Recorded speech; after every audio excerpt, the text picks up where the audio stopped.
Guys, ito yung binibentang lupa dito sa Antipolo City sa may Kalawis.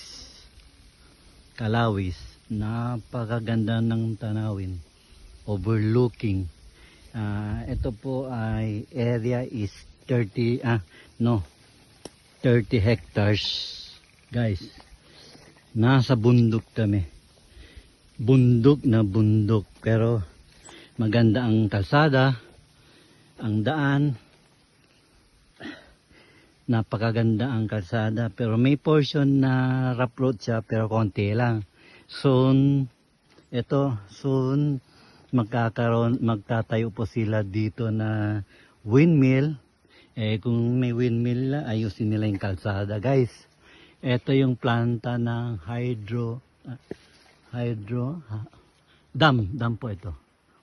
Dam, mga Chinese po, mga engineer dyan. Dam ng Kalawis po, Antipolo po. Nasa Antipolo, ito pala ng Antipolo. Etong area is facing to Cubao.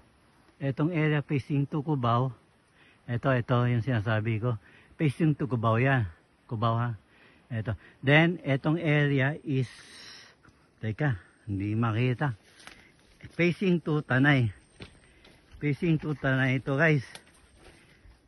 Ito. Grabe. Parang nasa Baguio kami. Nako. So easily, hindi naman nahirapan kami pagpunta namin dito kasi ang ganda ng kalsada. Yun na lang problema yung pagpasok namin sa area, hindi pa sementado.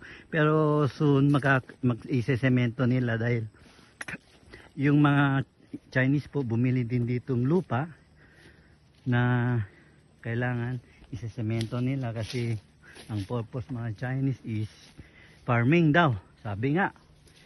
Kami, teka, hingal ako. Ito guys, basta facing to Tanayan na. Lakad-lakad muna kami guys. Grabe. Grabe guys. Teka. Pahinga muna ako. Teka.